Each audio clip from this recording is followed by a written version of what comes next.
Sábado 15 de enero de 1944. Querida Kitty, no tiene sentido describirte a cada paso nuestras disputas y querellas en sus menores detalles. Para ser breve, te diré que ya no usamos en común con los Van Damme muchas de las provisiones, como la mantequilla y la carne, que hacemos freír nuestras patatas fuera de la cocina común. Desde hace algún tiempo nos concedemos un pequeño suplemento de pan negro porque a partir de las 4 de la tarde empezamos a sentirnos obsesionados por la hora de la cena, sin poder imponer silencio a nuestros estómagos vacíos. Ahora se acerca el cumpleaños de mamá. Kraler le ha traído azúcar, lo que despertó los celos de los Van Damme, pues la señora no recibió lo mismo en ocasión de su propio cumpleaños. Nuevas pullas, crisis de lágrimas y diálogos ásperos. Bah, de nada vale que te fastidie con todo eso. Puedo decirte, Kitty, que ellos nos molestan cada vez más. Mamá ha hecho el voto irrealizable de abstenerse de ver a los Van Damme durante 15 días. No ceso de preguntarme si el hecho de cohabitar con otras personas, sean quien fueren, llevan forzosamente a las disputas, o será que, en nuestro caso, hemos tenido especial mala suerte. Es mezquina y egoísta la mayoría de la gente. Me parece útil haber aprendido algo sobre la mente humana, pero empiezo a sentirme cansada. Ni nuestras querellas ni nuestras ganas de aire y libertad pondrán fin a la guerra. Por eso estamos obligados a sacar de nuestra permanencia aquí el mejor partido y hacerla soportable. En este momento parezco discurrir razonablemente. No obstante, si sigo aquí mucho tiempo más, corro también el riesgo de transformarme en una seca solterona y tengo tantos deseos de ser una genuina adolescente. Tuya, Ana. Sábado 22 de enero de 1944. Querida Kitty, ¿podrías decirme por qué la gente oculta con tanto temor sus verdaderos sentimientos? ¿Cómo es posible que en compañía de los demás yo sea totalmente diferente a lo que debería ser? ¿Por qué desconfían unos de otros? Debe de haber una razón, no lo dudo, pero cuando noto que nadie, ni siquiera los míos, responden a mi deseo de confianza, me siento desdichada. Me parece haber madurado desde la noche de mi sueño memorable. Me siento más que nunca una persona independiente. Te sorprenderá muchísimo cuando te diga que hasta los Van Damme los miro con otros ojos. Yo no comparto la idea preconcebida de los míos en lo que atañe a nuestras discusiones. ¿Cómo puedo haber cambiado tanto?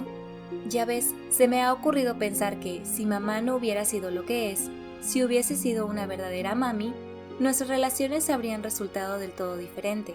Desde luego, la señora Van Damme no es fina ni inteligente, pero me parece que si mamá fuera más dúctil, si demostrase más tacto en las conversaciones espinosas, más de una querella podría haberse evitado. La señora Van Damme tiene una gran cualidad, la de ser sensible al razonamiento. A pesar de su egoísmo, de su avaricia y de sus mañas, se puede fácilmente inducirla a ceder si se sabe tratarla, evitando irritarla o tocar sus puntos más débiles. No se consigue tal vez siempre al primer intento, pero se trata de tener paciencia o, en caso necesario, volver a empezar. Los problemas sobre la forma en que nos educaron los mimos que recibimos Margot y yo, la comida, todo eso hubiera tomado un sesgo muy distinto si hubiésemos hablado de ello amistosamente y con franqueza, y si no nos hubiéramos limitado a ver tan solo el lado malo de los demás. Sé con exactitud lo que vas a decir, Kitty, pero Ana, ¿eres tú quien habla? ¿Tú que te has visto obligada a soportar tantas cosas de esa gente? Palabras duras, injusticias, etc. Pues bien, sí, soy yo quien habla así. Quiero empezar de nuevo y llegar al fondo del problema, prescindiendo de prejuicios. Voy a estudiar a los Van Damme a mi manera, para ver lo que hay de justo y de exagerado en nuestra opinión. Si, personalmente, me siento defraudada, me pondré del lado de papá y mamá. Si no, trataré de hacerles ver en dónde está su error. Y en caso de fracasar, me atenderé a mi propia opinión y a mi propio juicio. Aprovecharé toda oportunidad de discutir nuestras divergencias, francamente con la señora, y hacerle ver mis ideas imparciales, aun a riesgo de que me trate de impertinente. No me volveré contra mi propia familia, pero en lo que me concierne, los chismorreos han terminado. Hasta hoy he creído a pies juntillas que solo los Van Damme son responsables de nuestras disputas, pero también nosotros tenemos algo que ver en eso. En principio tenemos generalmente razón, pero las personas inteligentes, entre las que nos contamos, están obligadas a dar pruebas de su perspicacia y de su tacto frente a los demás. Confío en poseer algo de esa perspicacia y hallar la ocasión de aplicarla. Tuya, Ana.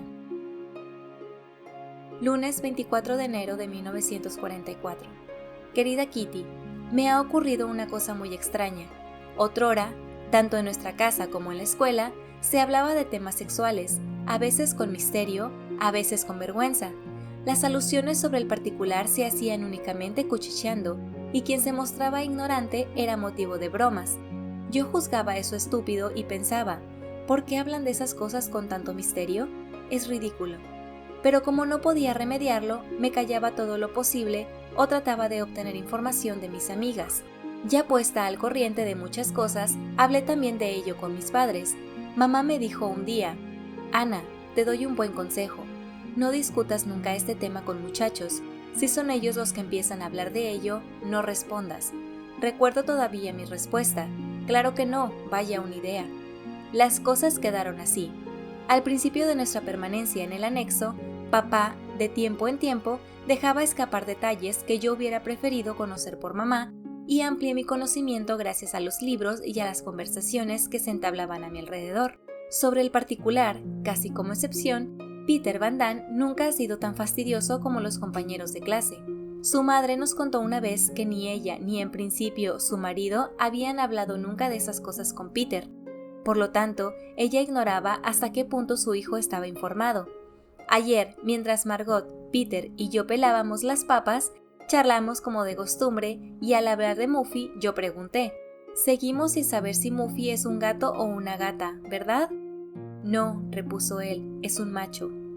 Yo me eché a reír diciéndole, un lindo macho que espera gatitos.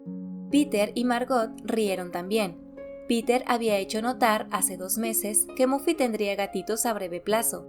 Su vientre aumentaba a ojos vistas. El grosor, sin embargo, provenía de muchas rapiñas y los gatitos no parecían crecer y mucho menos nacer. Peter quiso defenderse y dijo, nada de eso. Si quieres, puedes venir a comprobarlo tú misma.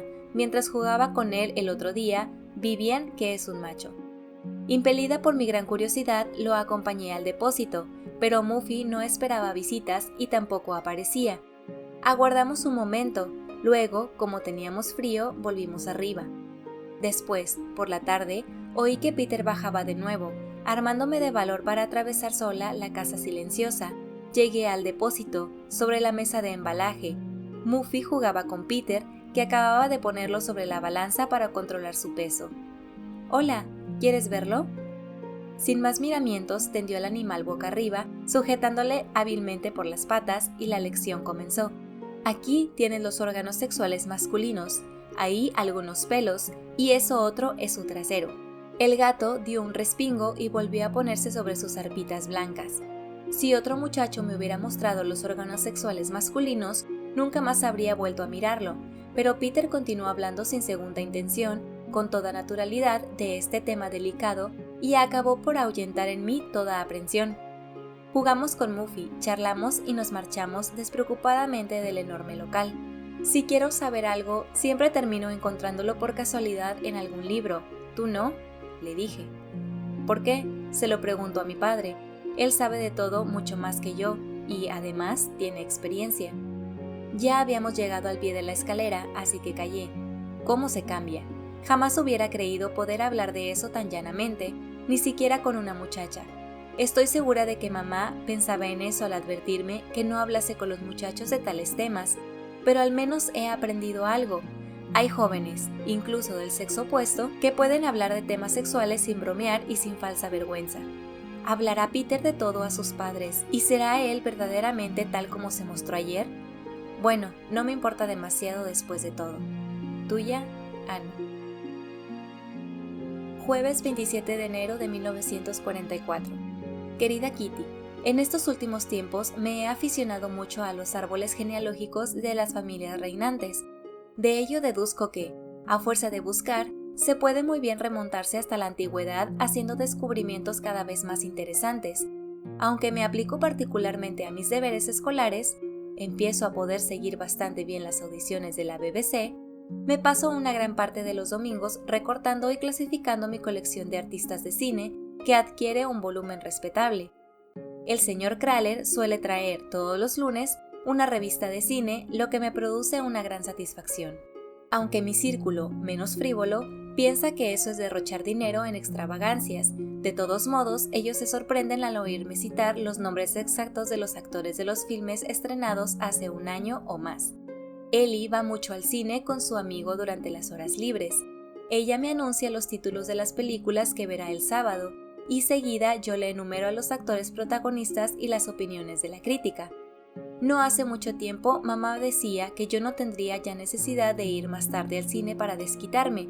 A tal punto los filmes, sus artistas y las críticas se habían grabado en mi memoria. Si se me ocurre usar un nuevo peinado, todos me miran con ojos críticos y siempre puedo esperarme la pregunta: ¿a qué artista has imitado esta vez? Y nadie me cree que a medias cuando respondo que es una de mis creaciones. En cuanto al peinado, no dura más de media hora, tras lo cual me siento tan contrariada por las observaciones que corro al cuarto de baño para arreglarme el pelo como todos los días. Tuya, Ana. Viernes 28 de enero de 1944. Querida Kitty, quizá creas que te tomo por una vaca al obligarte a rumiar constantemente las mismas cosas y las mismas novedades. La monotonía debe de hacerte bostezar abiertamente y juzgarás que ya es hora de que Ana aparezca con algo nuevo. Ah, ya lo sé, no hago más que desenterrar viejas historias. Eso aburre, y a mí también, desde luego. Cuando en la mesa no se habla de política ni de menús suculentos, mamá y la señora Van Damme rivalizan en relatos de sus historias de juventud, que no sabemos de memoria, o bien Dussel empieza a chochar a propósito del amplio guardarropa de su mujer, o sobre caballos de carrera, de canoas que hacen agua, o de niñitos superdotados que nadan desde la edad de 4 años y de los calambres que reclamaban sus cuidados. Si uno de nosotros toma la palabra, cualquier otro puede fácilmente terminar la historia empezada. Cada anécdota la conocemos con anticipación, solo el narrador la festeja riendo, completamente solo, juzgándose muy ocurrente. Los diversos lecheros, almaceneros y carniceros de ambas amas de casa tienen una larga barba en nuestras mentes, a tal punto su recuerdo es venerado o vituperado a la mesa. Nada de todo cuanto ha sido puesto y repuesto sobre el tapete, en el anexo, puede mantenerse joven y fresco. Es imposible. Podría acostumbrarme, después de todo, si al menos los mayores se abstuvieran de repetir incansablemente los relatos que conocen por Cophuis o por Niep y Henk, añadiéndoles a veces detalles de su propia imaginación, de manera que me pellizco el brazo bajo la mesa para no interrumpir y poner sobre el camino recto al entusiasta narrador. Las muchachitas educadas, tales como Ana, no tienen bajo ningún pretexto el derecho de corregir a los mayores, sean cuales fueren sus errores, sus embustes o sus invenciones. Un tema predilecto de Cophuis y Henk es de los que se ocultan, así como el de los movimientos clandestinos. No ignoran que todo cuanto concierne a nuestros semejantes y sus escondites nos interesa de modo prodigioso, que nos aflijamos sinceramente cuando son atrapados y saltamos de alegría cuando sabemos que un prisionero se ha escapado. El tema de las personas que se ocultan se ha tornado una costumbre tan cotidiana como antes el hábito de poner las pantuflas de papá debajo de la estufa. Son muchas las organizaciones como la Holanda Libre que urden falsos documentos de identidad, suministran dinero a las personas ocultas, preparan refugios, proveen de trabajo clandestino a los jóvenes. Quienes allí trabajan realizan una acción desinteresada, ayudan y permiten vivir a otros, poniendo muchas veces en peligro su propia vida. El mejor ejemplo lo tengo aquí, el de nuestros protectores, que nos han sacado adelante hasta ahora y que, espero, lograrán su objetivo hasta el final, porque deben resignarse a sufrir la misma suerte que nosotros en caso de denuncia. Nunca hacen alusión o se han quejado de la carga que, indudablemente, representamos para ellos. Todos los días suben a nuestra casa, hablan de negocios y de política con los hombres, de aprovisionamiento y de los fastidios de la guerra con las damas, de libros y de periódicos con los niños. En todo lo que les es posible se muestran joviales, traen flores y regalos para los cumpleaños y días de fiesta, y están siempre dispuestos a sernos útiles. Jamás olvidaremos el valor heroico de quienes luchan contra los alemanes, pero existe también el valor de nuestros protectores que nos demuestran tanto cariño y benevolencia. Se hacen correr los rumores más absurdos, pero sin embargo, los hay que son verídicos. Esta semana, por ejemplo, el señor Copuis nos ha contado que en la Hueldre hubo un partido de fútbol. Uno de los equipos se componía exclusivamente de hombres que actuaban en la resistencia y el otro de miembros de la policía. En Hilversum se realizó una nueva distribución de tarjetas de racionamiento, haciendo acudir a quienes protegen a los que se encuentran ocultos a cierta hora para recoger sus tarjetas, que se hallaban sobre una mesita discretamente apartadas. Hay que tener agallas para hacer eso en la nariz y en las barbas de los nazis. Tuya, Ana. Jueves 3 de febrero de 1944. Querida Kitty, la fiebre de invasión ha ganado al país y aumenta de día en día. Si tú estuvieras aquí, serías como yo. Ora te dejarías impresionar por los preparativos extraordinarios. Ora te burlarías de las personas que se excitan tanto, quizá, quién sabe, para nada. Todos los diarios se ocupan de lo mismo. La posibilidad de una invasión aliada enloquece a la gente completamente. Se leen artículos tales como este. En caso de desembarco de los ingleses en Holanda, las autoridades alemanas tomarán todas las medidas para la defensa del país. Si es necesario, se recurrirá a la inundación. Distribuyen pequeños mapas geográficos de Holanda con las regiones a inundar. Como Ámsterdam se encuentra en esta zona, nos preguntamos lo que sucedería con 1 metro de agua en las calles. Este problema difícil ha provocado las más variadas respuestas. La marcha a pie y a bicicleta quedan descartadas. Será menester cruzar penosamente. ¿Qué va? Se irá a nado. Todo el mundo se pondrá en traje de baño, sin olvidar la gorra, y nadaremos bajo el agua todo lo posible. Así nadie verá que somos judíos. ¡Ah, qué tontería! Me gustaría ver a las señoras nadando cuando las ratas se pongan a morderles sus lindas piernas. Un hombre, naturalmente, pero veremos quién grita más fuerte, él o nosotras. Nunca podremos salir de la casa, el edificio es tan viejo que se desplomará en cuanto comience la inundación. Escuchen todos y déjense de bromas. Vamos a arreglarnos para conseguir una pequeña lancha. No vale la pena, no hay más que tomar un gran cajón, el embalaje de las latas de leche del desván y remar con bastones. Por mi parte yo caminaré con zancos, era campeón en mi juventud.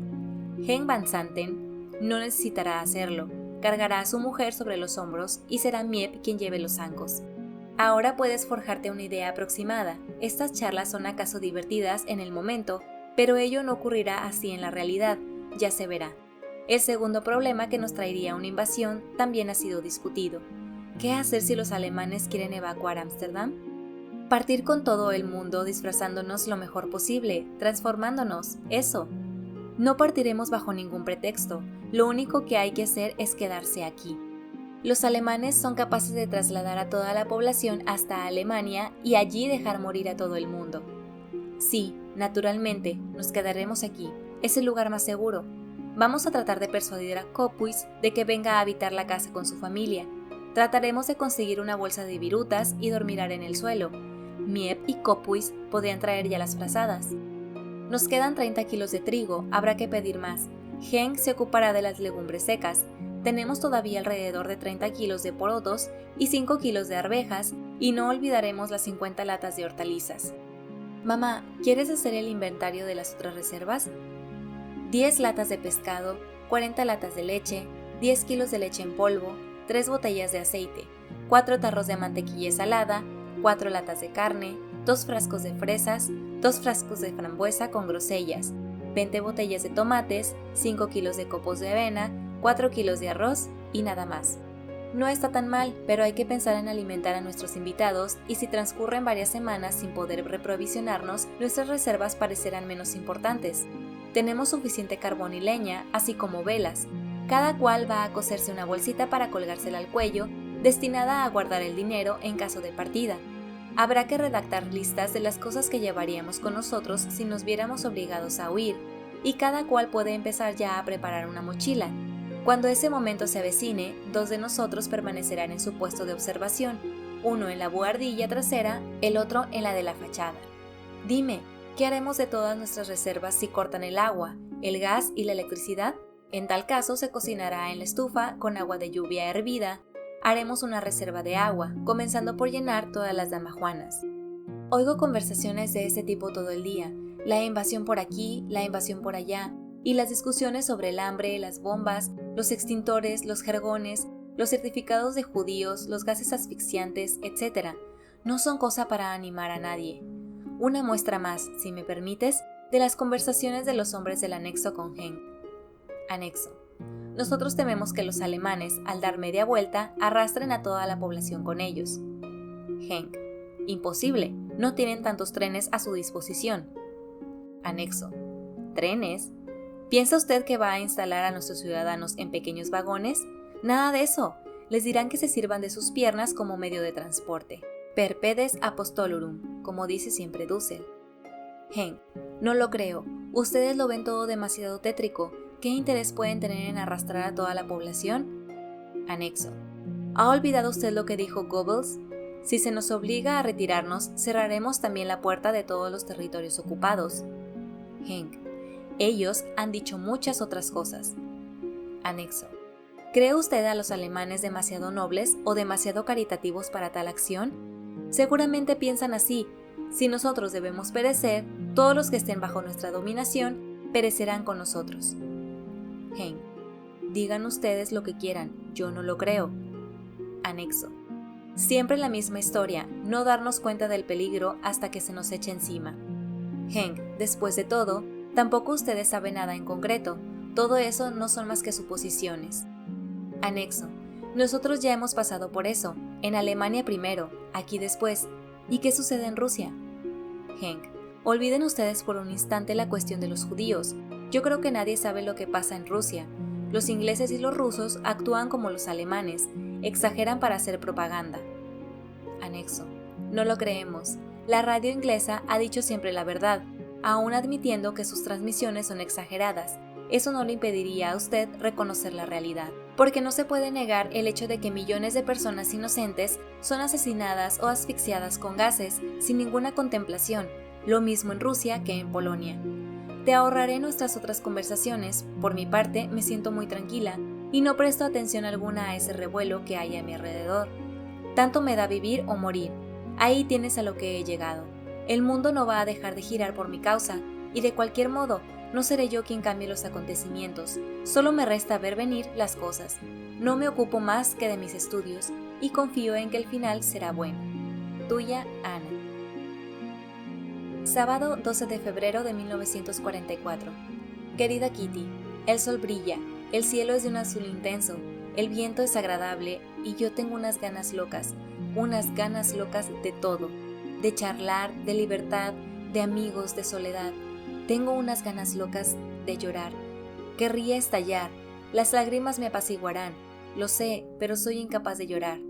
No me quedo quieta, voy de una habitación a otra, me detengo para respirar a través de la rendija de una ventana cerrada, y mi corazón late como si dijera, pero vamos, satisface de una buena vez mi deseo. Creo sentir en mí la primavera, el despertar de la primavera, lo siento en mi cuerpo y en mi alma. Me cuesta lo indecible portarme como de costumbre.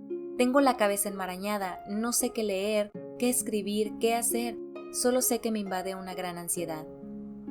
Tuya, Ana. Domingo 13 de febrero de 1944. Querida Kitty, desde ayer muchas cosas han cambiado en mí. Escucha, yo sentía una ansiedad terrible, la tengo aún, pero me siento muy poco vagamente apaciguada. Noté esta mañana, seré honesta, que con gran alegría de mi parte, Peter no ha dejado de mirarme de cierta manera, de una manera muy distinta a la habitual, no podría explicártelo de otra forma. Siempre pensé que Peter estaba enamorado de Margot y ahora de repente tengo la sensación de que me equivocaba. No lo he mirado durante el día, adrede, al menos no mucho, pues cada vez que lo hacía me encontraba con su mirada clavada en mí. Además, es verdad, un sentimiento maravilloso me ha impedido mirarlo demasiado a menudo. Querría estar sola, completamente sola. Papá no ha dejado de notar que algo me pasa, pero me sería imposible contárselo todo. Querría gritar, déjenme en paz, déjenme sola. ¿Quién sabe? ¿Acaso un día estaré más sola de lo que desearía? Tuya, Ana. Lunes 14 de febrero de 1944. Querida Kitty, el domingo a la noche, con excepción de Pim y yo, todo el mundo escuchaba la música inmortal de los maestros alemanes. Dussel movía constantemente los botones del aparato, lo que fastidiaba a Peter y desde luego también a los demás. Después de una media hora de nerviosidad contenida, Peter le rogó más o menos irritado que dejara de hacerlo. Dussel contestó con su tonillo desdeñoso: «Estoy arreglándolo». Peter se enfadó, repuso con insolencia y fue apoyado por Van Damme. Dussel se ve obligado a ceder. Eso fue todo. Este incidente no tiene nada de extraordinario en sí, pero parece que Peter se lo tomó a pecho. En todo caso, esta mañana vino al desván, donde yo estaba revolviendo en un cajón de libros, para hablarme de ello. Como yo no sabía nada, lo escuché con atención, lo que hizo que Peter diera rienda suelta a sus sentimientos. «Y ya ves», dijo él, «por lo general me callo, porque sé anticipadamente que nunca consigo dar con las palabras en un caso semejante. Empiezo a tartamudear, enrojezco y lo digo todo al revés. A la larga no tengo más remedio que interrumpirme, porque no logro decir lo que quiero. También ayer sucedió así. Quería decir otra cosa, pero una vez lanzado, perdí el hilo de mis ideas y eso es terrible. Antes tenía una mala costumbre que te aseguro me gustaría recuperar. Cuando alguien me hacía rabiar, utilizaba los puños más que las palabras. Ya sé que esa manera de proceder no me llevará a nada. Por eso te admiro a ti. Dices las cosas sin rodeos, le dices a la gente lo que tienes que decirle, no tienes nada de tímida». «Te equivocas», respondí. «La mayoría de las veces digo las cosas de una manera totalmente distinta a como me proponía hacerlo. Luego, una vez arrastrada, hablo demasiado. Es un mal que tú desconoces». Me reí para mis adentros al pronunciar estas últimas palabras, pero quise tranquilizarlo sin que notara mi alegría. Tomé un almohadón para sentarme en el suelo, las rodillas en el mentón y le miré atentamente. «Estoy verdaderamente encantada. El anexo alberga, pues, a alguien que sufre las mismas crisis del furor que yo». Peter parecía visiblemente aliviado por poder criticar a Dussel. Sabía que yo no lo delataría. En cuanto a mí, pasé un gran momento delicioso, sintiendo que me comunicaba con él de una manera que solo había conocido con algunas amigas en otro tiempo. Tuya, Ana. Miércoles 16 de febrero de 1944. Querida Kitty, es el cumpleaños de Margot. A las 12:30, Peter vino a admirar los regalos que habíamos preparado. Se entretuvo charlando más tiempo que de costumbre, lo que no habría hecho de haberse tratado de una simple visita de cortesía. Por la tarde, fui a buscar el café y también las papas, pues me parece bien agasajar a Margot al menos una vez al año. Peter quitó enseguida de las escaleras sus papeles para dejarme paso, y yo le pregunté si quería que cerrara la puerta del desván. «Sí», me contestó, «es preferible. Al volver no tienes más que golpear, yo te abriré». Dándole las gracias, subí a la buhardilla, donde pasé 10 buenos minutos eligiendo en el gran tonel las patatas más pequeñas. Me dolía la cintura y empezaba a sentir frío. Naturalmente no golpeé y abrí yo misma la puerta. Sin embargo, él acudió a mi encuentro y muy servicial se encargó de la cacerola. «He buscado empeñosamente», dije yo, «pero no las he encontrado más pequeñas». «¿Has mirado en el tonel grande?» «Sí, he metido bien las manos y lo he revuelto todo». Cuando llegué al pie de la escalera, Peter, cacerola en mano, se detuvo para examinarla bien. «Ah, es un buen trabajo», dijo. Y en el momento en que le tomaba el recipiente añadió: «Excelente». Al decir eso, su mirada fue tan tierna, tan cálida, que me enternecí también. Me daba cuenta de que él quería resultar agradable y como no sabe ser elocuente, puso en su mirada todo el sentimiento. Cómo le comprendo y cuánto se lo agradezco. En ese mismo instante sigo sintiéndome feliz al evocar sus palabras y la dulzura de sus ojos. Mamá hizo notar que no había allí bastantes patatas para la cena. Muy dócil me brindé para la segunda expedición. Al llegar nuevamente hasta la puerta de Peter, me disculpé por molestarlo 2 veces seguidas. Él se levantó, se situó en la escalera y el muro, me tomó por el brazo y me cerró el camino. «Para mí no es una molestia, yo lo haré». Le dije que no valía la pena, pero esta vez no necesitaba elegir patatas chicas. Convencido, me soltó el brazo, pero al regreso vino a abrirme la escotilla y nuevamente me tomó la cacerola de las manos. En la puerta le pregunté: «¿Qué estudias en este momento?» «Francés», fue la respuesta. Le pregunté también si no quería mostrarme sus lecciones y después de haberme lavado las manos me senté en el diván. Le di algunas indicaciones para su lección y luego nos pusimos los dos a charlar. Me contó que, más adelante, querría ir a las Indias holandesas y vivir en una plantación. Habló de su familia, del mercado negro, pero terminó por decir que se sentía completamente inútil. Le dije que parecía sufrir un fuerte complejo de inferioridad. Él habló también de los judíos, diciendo que le había resultado mucho más cómodo ser cristiano y preguntándome si no podía pasar por tal después de la guerra. Le pregunté si es que quería hacerse bautizar, pero no se trata de eso. En su opinión, después de la guerra, nadie sabría si es judío o cristiano. Durante un segundo sentí el corazón oprimido. Qué lástima que él no logre todavía desprenderse de un rezo de doblez. Por lo demás, nuestra conversación fue agradable. Hablamos de papá, de la humanidad y de muchas otras cosas que ya ni siquiera recuerdo exactamente. No me fui hasta las 4:30. Por la noche volvió a decir algo muy bonito. Se vinculaba a una foto de artista que yo le había regalado y que pende de la pared de su cuarto desde hace más de año y medio. Puesto que le gusta tanto, yo le invité a escoger algunas otras de artistas de mi colección. No, repuso él, prefiero tenerla sola a ella. La veo todos los días y se ha transformado en mi amiga. Ahora comprendo mejor por qué abraza a Mushi con tanta frecuencia. Se ve que él también siente necesidad de ternura. Luego dijo también, iba a olvidarlo, no conozco el miedo, solo me asustan mis propios defectos, pero pienso en ellos cada vez menos. El complejo de inferioridad de Peter es verdaderamente terrible. Se cree siempre estúpido, mientras que Margot y yo seríamos extraordinariamente inteligentes. No sabe cómo agradecerme cuando lo ayudo a estudiar francés. Tengo la firme intención de decirle un día, cállate de una vez, estás mucho más fuerte que nosotras en inglés y geografía. Tuya, Ana. Viernes 18 de febrero de 1944. Querida Kitty, cada vez que subo al desván, por una u otra razón, deseo ardientemente verlo a él. En suma, mi vida aquí ha mejorado, porque ahora tiene un sentido y eso me regocija. Al menos el objeto de mi amistad se encuentra siempre en casa. Es fácil y no necesito temer a ninguna rival, excepto Margot. No creo estar enamorada, no, pero algo me dice que el sentimiento que ha surgido entre Peter y yo puede llegar a ser muy bello, una amistad que aumentará con la confianza. Todos mis momentos de ocio los paso en su cuarto. Cuando llego ya no es como antes, cuando él no sabía exactamente qué actitud adoptar. Ahora ocurre todo lo contrario y al irme estoy ya junto a la puerta y él no ha cesado todavía de hablar. Mamá no ve con buenos ojos mis idas y venidas. Dice que no hago más que molestar a Peter y que hay que dejarlo en paz. ¿Es que no comprenderá nunca que poseo sentimientos? Cuando subo al cuarto de él, mamá me mira siempre con expresión curiosa. Cuando bajo, me pregunta dónde he estado. Eso me parece insoportable. Tuya, Ana. Sábado 19 de febrero de 1944. Querida Kitty, un sábado más. Ya sabes lo que eso significa. Silencio relativo por la mañana.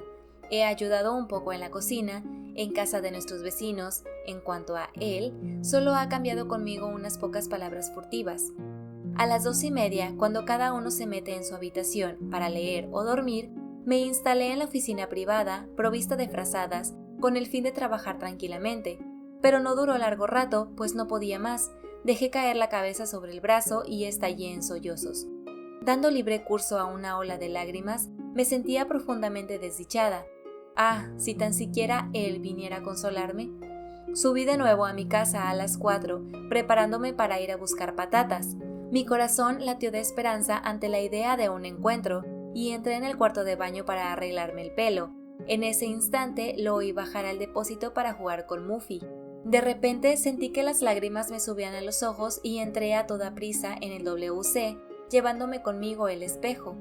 Linda cosa estar instalada allí, completamente vestida, mientras las lágrimas dibujaban manchas oscuras sobre mi delantal rojo. Me sentía terriblemente desgraciada. Pensaba poco más o menos así. Oh, Peter, quiere decir que nunca te conquistaré. ¿Quién sabe? Es probable que no me encuentres ningún atractivo y que no sientas ninguna necesidad de confiarte. Puede ser que pienses en mí, pero superficialmente. Solo me resta proseguir sin compañía mi camino, sin confidente, sin Peter. De nuevo, días sin esperanzas, sin consuelo y sin alegría. Eso es lo que me espera. Oh, si tan siquiera pudiera apoyar la cabeza en tu hombro para sentirme menos desesperadamente sola y menos abandonada. Quizá no sientas ningún afecto por mí y mires a los demás con ojos igualmente tiernos. ¿Por qué, pues, imaginé que todo esto era solo para mí? Oh, Peter, si pudieras verme y oírme. Es posible que la verdad sea desoladora. en tal caso no podría soportarla.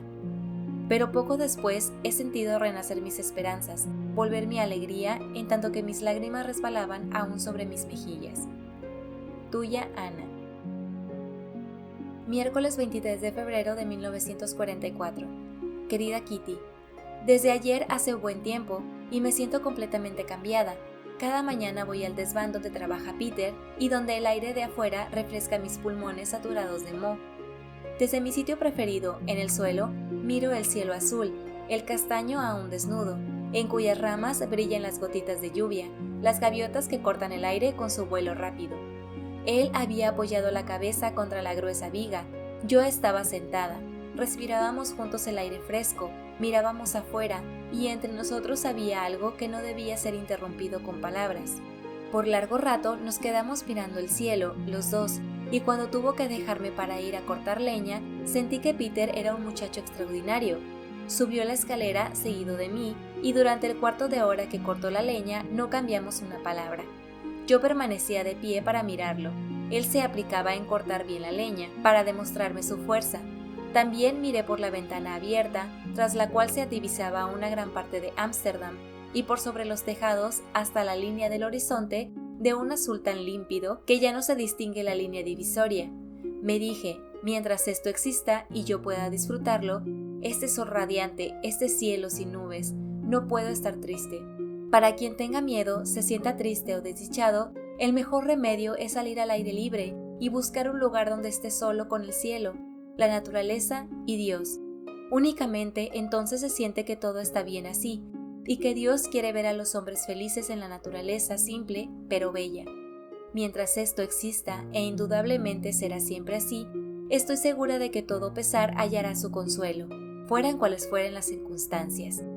Quizá no tenga que esperar mucho tiempo para compartir este arrobador sentimiento de felicidad con alguien que experimente cosas semejantes. Tuya, Ana. Pensamientos. Son tantas las cosas que echamos de menos aquí desde hace tanto tiempo, y de ellas me veo privada en la misma medida que tú. No me refiero a necesidades físicas, pues tenemos lo indispensable. Hablo de las cosas que suceden en nosotros, tales como los pensamientos y los sentimientos. Siento la nostalgia, tanto como tú, del aire y de la libertad, pero he empezado a creer que tenemos el privilegio de tener una compensación enorme por todas esas privaciones. De ello me he percatado repentinamente esta mañana frente a la ventana abierta, quiero decir, una compensación interna. Mirando afuera y a Dios, abrazando con una mirada recia y profunda a la naturaleza, me sentí dichosa, nada más que dichosa. Y Peter, mientras esa dicha esté en ti, gozar de salud, de la naturaleza y de muchas otras cosas más, mientras seas capaz de sentirla, siempre volverá a ti.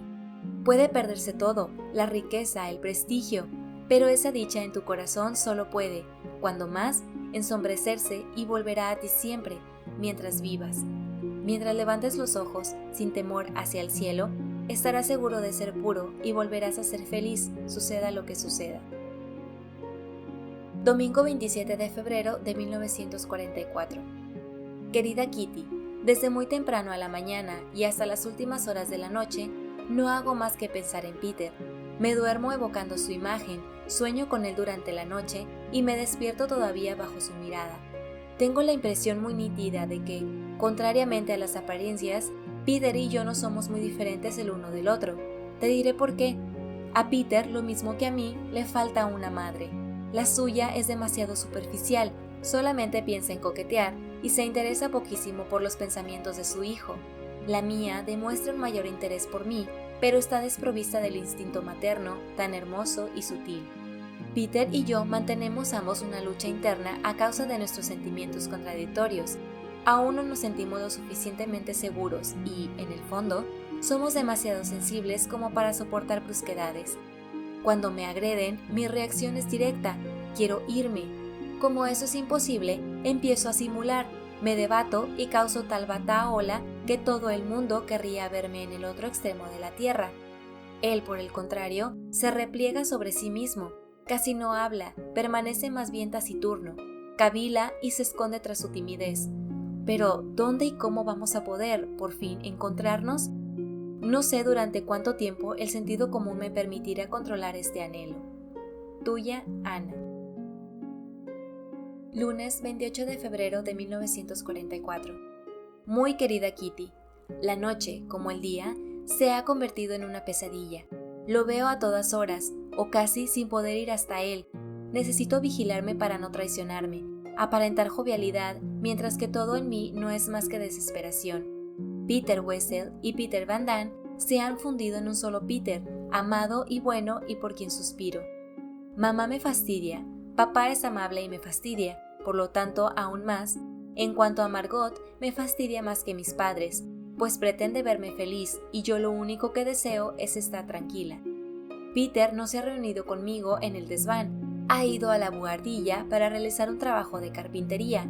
A cada chirrido, a cada martillazo sentía desvanecerse mi valor y me entristecía cada vez más.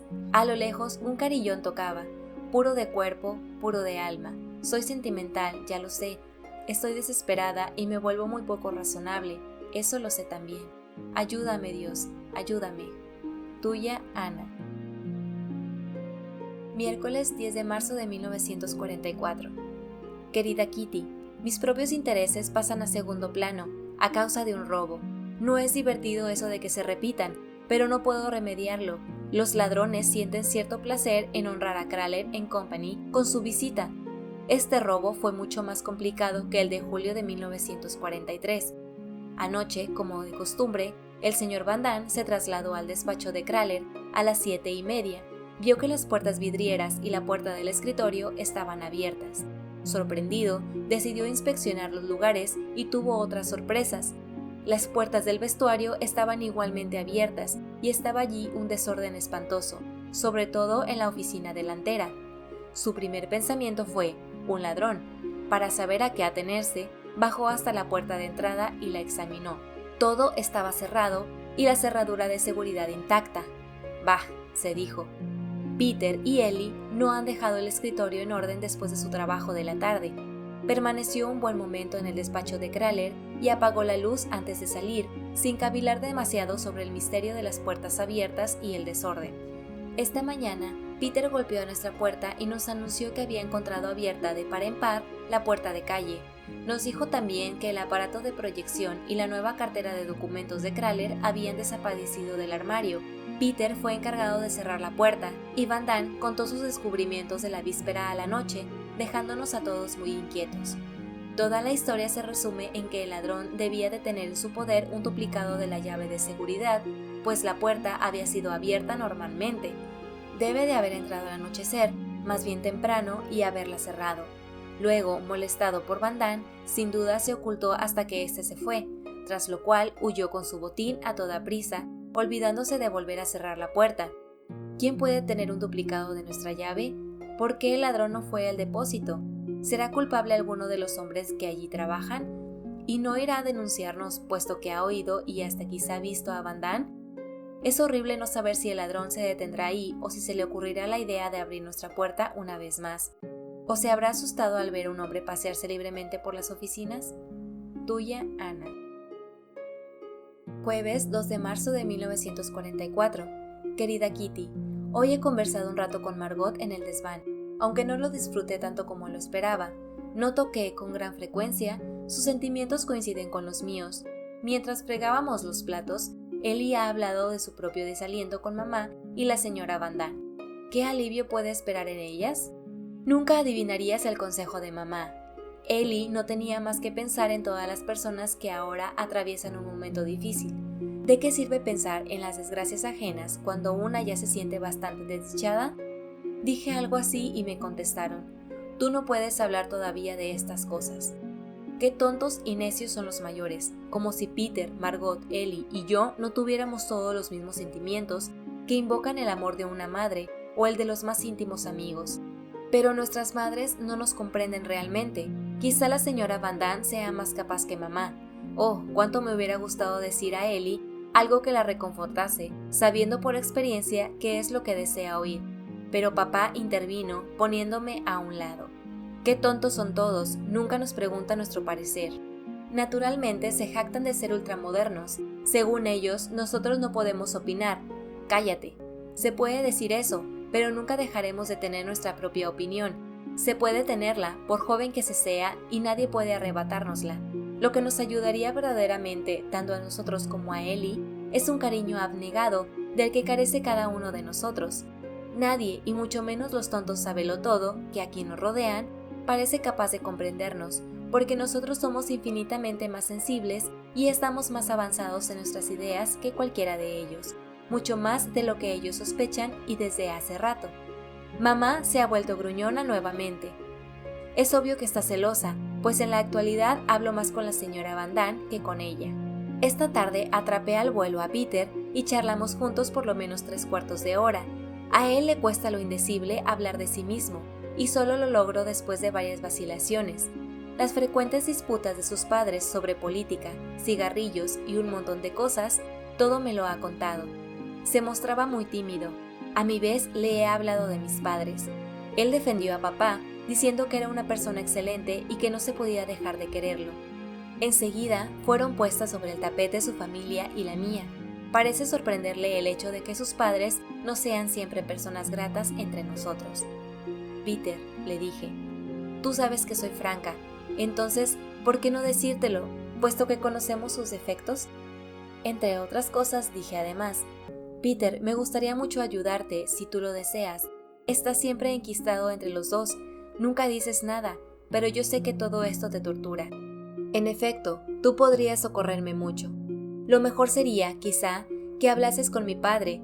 Puedes decírselo todo, él es muy discreto. Sí, tu padre es un verdadero camarada. Tú lo quieres mucho, ¿verdad? Peter asintió con la cabeza y yo agregué, pues él también te quiere mucho a ti. Levantó con rapidez la cabeza y se sonrojó. Era realmente conmovedor ver el efecto de esas pocas palabras. ¿De veras?, preguntó. Claro que sí, dije. Una alusión hoy, otra alusión mañana, y me doy cuenta de lo que quiere decir. Peter, como papá, es admirable, imposible dejar de quererlo. Tuya, Ana. Viernes 3 de marzo de 1944. Querida Kitty, esta tarde, mirando la llama de las velas, me sentí tranquila y dichosa. Realmente en ellas veo a abuelita, esa abuelita quien me aguarda y me protege, y quien me devuelve mi alegría, pero hay otro que domina todo mi ser. Ese otro es Peter. Hoy, cuando fui a buscar las patatas, me detuvo en la escalera, con mi cacerola llena, para preguntarme, ¿qué has hecho esta tarde? Bajé y me senté en los peldaños, después de dejar la cacerola en el suelo, y nos pusimos a charlar. Solo una hora después, las patatas llegaron a su destino. Peter no dijo una palabra sobre sus padres, hablamos únicamente de libros y de otros tiempos. ¿Qué mirada tan ardiente tiene ese muchacho? Creo que voy a enamorarme de él, si ya no lo estoy. Por lo demás, esta noche, él dejó escapar una palabra al respecto, cuando entró en su habitación después de haber terminado de pelar las papas. Tengo calor, basta mirarnos a Margot y a mí para conocer la temperatura. Cuando hace frío, estamos pálidas, cuando hace calor, estamos coloradas. ¿Enamorada?, preguntó él. ¿Por qué he de estar enamorada? Más bien estúpida mi respuesta. ¿Por qué no?, dijo él. Enseguida fue menester que nos reuniéramos con los otros para comer. ¿Qué ha querido decir? Esta noche me las he arreglado para preguntarle por fin si mis charlas no le molestaban, a lo que ha contestado simplemente. En absoluto. ¿Se ha expresado así por timidez? No lo sé. Kitty, estoy exactamente como una enamorada que solo sabe hablar de su amor. Desde luego, Peter es verdaderamente adorable. ¿Cuándo podré decírselo? No antes de que él piense lo mismo de mí. Pero soy perfectamente capaz de cuidarme a mí misma y él lo sabe. Además, Peter disfruta de su soledad, por eso no puedo darme bien cuenta de hasta qué punto le agrado. En todo caso, comenzamos a conocernos un poco, pero atrevernos a decir las cosas que ardemos de ganas de decirnos. ¿Cómo querría haberlo hecho? Eso vendrá quizá más pronto de lo que pienso, ¿quién sabe? Muchas veces por día, él me dirige una mirada de inteligencia, a la que yo respondo con un guiño, y ambos nos sentimos felices. Parece absurdo decir que Peter se siente feliz, pero estoy segura de que él experimenta los mismos sentimientos que yo. Tuya, Ana. Sábado 4 de marzo de 1944. Querida Kitty, por fin he pasado un sábado menos fastidioso, menos triste y monótono que de costumbre. lo que no me ocurría desde hace meses. Se lo debo a Peter. Esta mañana, cuando fui a colgar mi delantal en el desván, papá me preguntó si no quería quedarme para una conversación en francés. Asentí y pude explicar algo en francés a Peter. Enseguida pasamos al inglés. Papá leyó a Dickens en voz alta. Sentada en la misma silla que papá y muy junto a Peter, me sentí en el séptimo cielo. A las 11 me fui a mi cuarto. A las 11:30, en el momento de volver a subir, él estaba ya en la escalera aguardándome. Charlamos hasta 1:45. Cada vez que me ausento, después, por ejemplo, de la comida, él me dice, sin dejarse oír por los demás: «Hasta luego, Ana». Oh, qué feliz soy. ¿Empieza a quererme al fin y al cabo? De cualquier modo, es un muchacho simpático y quizá, quién sabe, vamos a tener conversaciones magníficas. La señora Van Damme parece consentir mis charlas con su hijo, pero hoy me hizo una broma algo pesada. ¿Puedo dejarlos solos a los dos allá en el desván? Desde luego, contesté. ¿Pretende usted por casualidad ofenderme? Desde la mañana temprano y hasta la noche, espero ansiosamente ver a Peter. Tuya, Ana. Lunes 6 de marzo de 1944. Querida Kitty, leo en el rostro de Peter que piensa tanto en mí como yo en él. Anoche su madre lo llamó burlonamente el pensador. Peter enrojeció y yo me sentí a punto de explotar. ¿Por qué no se callará esta gente? Tú no puedes saber hasta qué punto me entristece verlo tan solo y no poder hacer nada por él. Comprendo, como si yo misma hubiera pasado por ello, cómo deben exasperarle las perpetuas disputas y las demostraciones de cariño de sus padres. Pobre Peter, tú también necesitas tanto del amor. Me ha dicho que podía muy bien pasarse sin amigos. Mis oídos resuenan todavía con la dureza de estas palabras. Ah, cómo se engaña. Y pienso que, en el fondo, él no cree en eso para nada. Se aferra a su soledad, simula indiferencia y juega a la persona mayor, porque se ha impuesto ese papel y no quiere abandonarlo. Pobre Peter, ¿cuánto tiempo aguantarás aún? ¿Ese esfuerzo sobrehumano no provocará tarde o temprano una reacción terrible? Oh Peter, si me dejaras ayudarte, juntos, nosotros dos, podríamos vencer nuestra soledad común.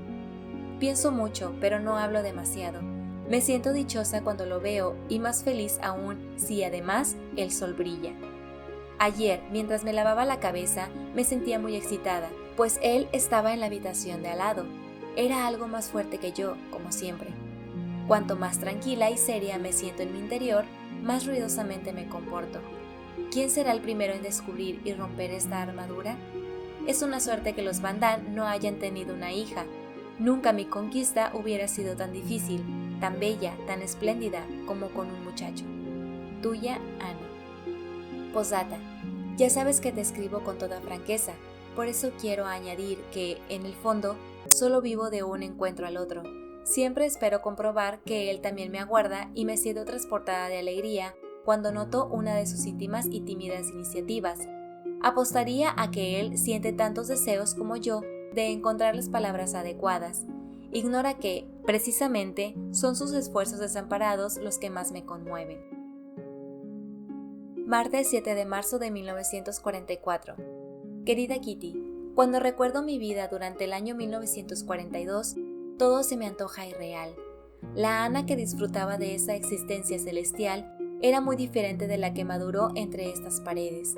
Sí, era una vida celestial, admiradores en cada esquina, una veintena de amigas, no todas íntimas, desde luego, la predilecta de la mayoría de mis profesores y mimada a más no poder por mis padres, con bombones, con dinero para pequeños gastos.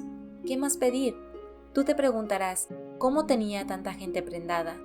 Peter cree que gracias a mis atractivos, pero no es del todo cierto. Los profesores encontraban ocurrentes mis salidas y mis observaciones. Mi rostro era riente, mi sentido crítico, original y encantador. Yo era una coqueta incorregible y también divertida. Algunas de mis cualidades me hacían popular, es decir, la aplicación, la honestidad, la franqueza y la generosidad. Nunca le hubiera negado a un condiscípulo que copiase una de mis tareas. Repartía las golosinas generosamente y jamás fui vanidosa. Toda esta admiración, ¿no habría hecho de mí una joven arrogante? Tuve la suerte de ser arrojada bruscamente a la realidad y he necesitado más de un año para habituarme a una vida desprovista de toda admiración. ¿Mi reputación en la escuela?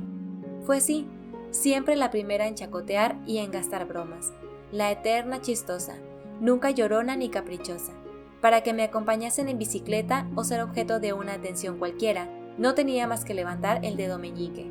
A Ana, la escolar de entonces, la veo ahora como una chiquilla encantadora, pero muy superficial, que no tiene nada en común conmigo. Peter, muy a propósito, ha dicho de mí: cada vez que te veía, tenías al lado a 2 muchachos o más, y una fila de muchachas. Reías siempre y eras constantemente el centro de la pandilla. ¿Qué queda de aquella muchacha? No he olvidado la risa, ni las ocurrencias, y no me canso de criticar a la gente como antes, quizá más que antes. Todavía soy capaz de flirtear, si quiero. Esa es la cuestión. Me gustaría, por espacio de una velada, de algunos días o de una semana, volver a ser la de antes, alegre, aparentemente despreocupada. Pero al cabo de una semana me sentiría saturada y vería con gratitud al primero que llegara y fuese capaz de hablar de algo que valiera la pena.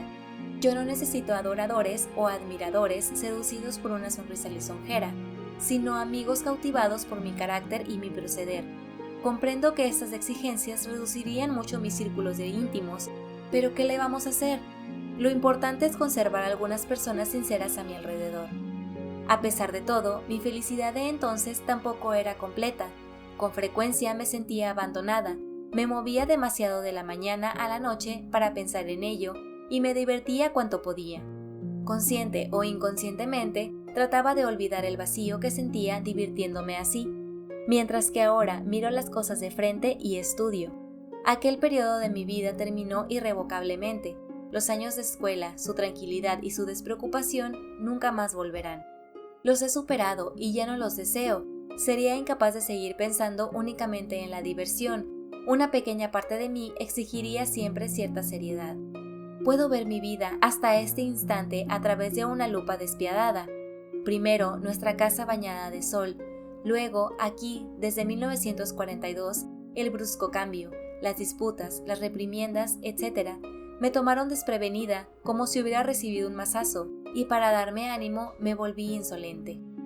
La primera parte de 1943, crisis de lágrimas, soledad infinita, lenta comprensión de todos mis defectos que, graves ya, parecían agravarse aún más. Durante todo el día hablaba sin cesar, tratando de poner a Pim de mi parte. No lo conseguí. Me hallaba sola ante la difícil tarea de cambiarme a mí misma, con el fin de no seguir provocando reproches, porque estos me deprimían y me desesperaban. La segunda parte del año fue un poco mejor. Me transformé en jovencita y los mayores comenzaron a considerarme más bien como uno de ellos. Empecé a reflexionar, a escribir cuentos. Por fin comprendí que los demás no tenían ya el derecho de utilizarme como una pelota de tenis, enviándome a un lado y a otro. Decidí cambiar y formarme según mi propia voluntad, pero lo más difícil fue confesarme que ni siquiera papá sería nunca mi confidente en todas las cosas. Ya no podría tener confianza en nadie, salvo en mí misma. Después de Año Nuevo, otro cambio, mi anhelo. Deseaba tener a un muchacho como amigo y no a una muchacha. Habría descubierto también la dicha bajo mi caparazón de superficialidad y alegría. De tiempo en tiempo, al volverme más seria, me sentía consciente de un deseo sin límites por todo lo que es belleza y bondad. Y por la noche, en la cama, al terminar mis rezos con las palabras «Gracias, Dios mío, por todo lo que es bueno, amable y hermoso», mi corazón se regocija. Lo bueno es la seguridad de nuestro escondite, de mi salud intacta, de todo mi ser. Lo amable es Peter, es el despertar de una ternura que nosotros sentimos, sin osar todavía, ni el uno ni el otro, nombrarla o tan siquiera rozarla, pero que se revelará, el amor, el porvenir, la felicidad. Lo hermoso es el mundo, la naturaleza, la belleza y todo cuanto es exquisito y admirable. No pienso ya en la miseria, sino en la belleza que sobrevivirá. He ahí la gran diferencia entre mamá y yo. Cuando se está desalentado y triste, ella aconseja. Pensamos en las desgracias del mundo y alegrémonos de estar al abrigo. Y yo, por mi parte, aconsejo. Sal a los campos, mira la naturaleza y el sol, ve al aire libre y trata de reencontrar la dicha en ti misma y en Dios. Piensa en la belleza que se encuentra todavía en ti y a tu alrededor. Sé dichosa. En mi opinión, el consejo de mamá no conduce a nada porque, ¿Qué hay que hacer cuando nos encontramos en desgracia? ¿No salir de ella? En tal caso estaríamos perdidos. En cambio, juzgo que volviéndonos hacia lo que es bello, la naturaleza, el sol, la libertad, lo hermoso que hay en nosotros, nos sentimos enriquecidos. Al no perder esto de vista, volvemos a encontrarnos en Dios y recuperamos el equilibrio. Aquel que es feliz puede ser dichoso a los demás.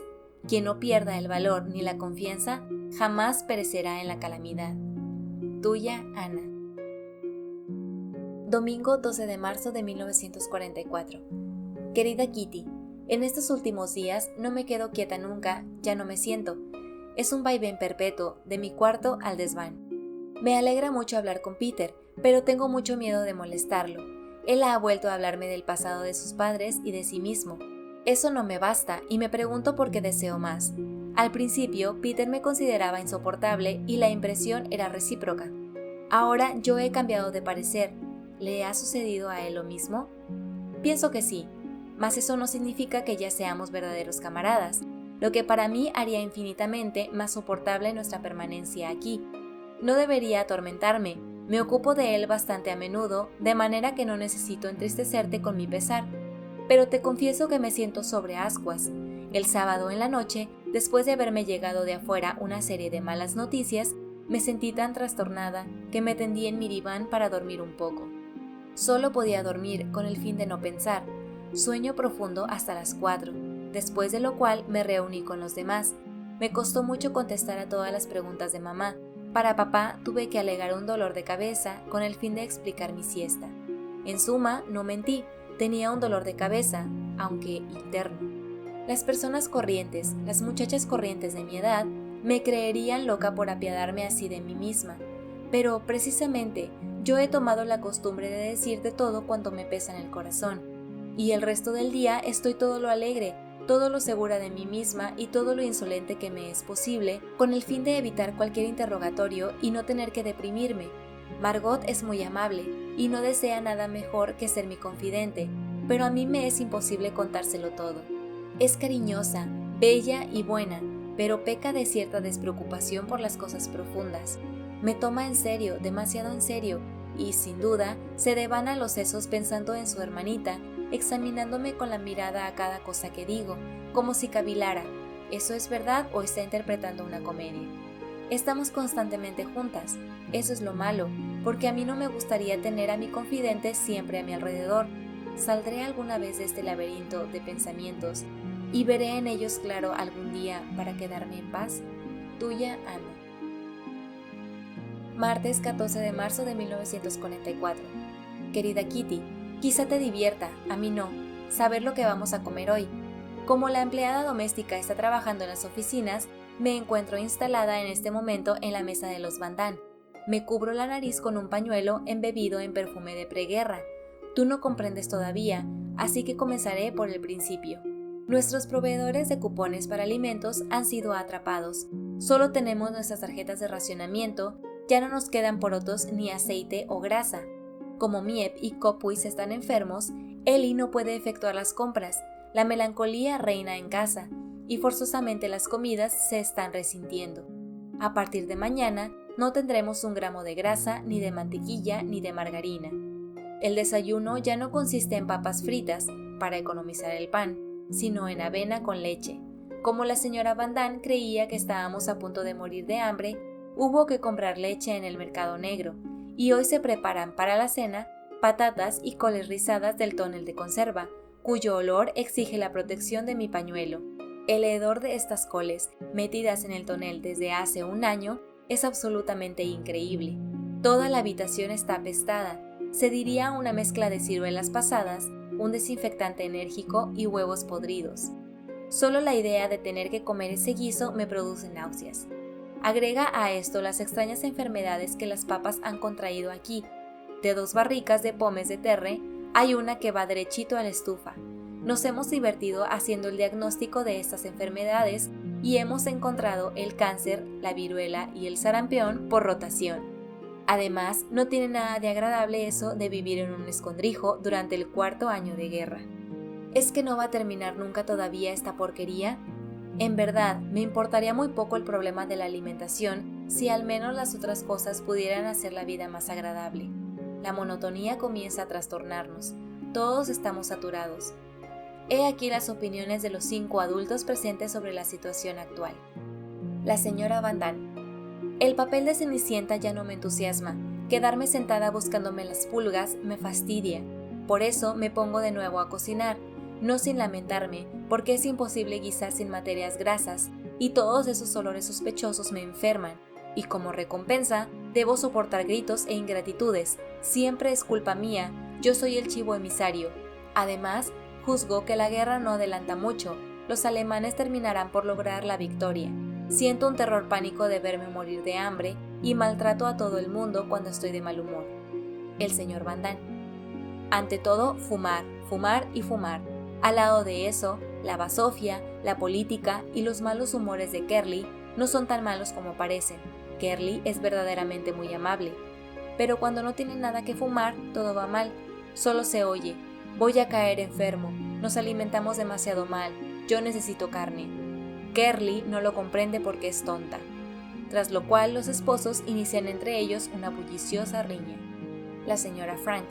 La alimentación quizá no tenga mucha importancia, pero sin embargo, me agradaría contar con una pequeña tajada de pan de centeno, pues tengo un hambre terrible. Si yo fuera la señora Van Damme, hace mucho tiempo que hubiese contenido esa manía de fumar constantemente que tiene su marido. Pero necesito un cigarrillo enseguida, porque los nervios me están dominando. Los ingleses cometen errores a menudo, pero la guerra adelanta. A pesar de todo, aún tengo el derecho de hablar y me alegro de no estar en Polonia. El señor Frank.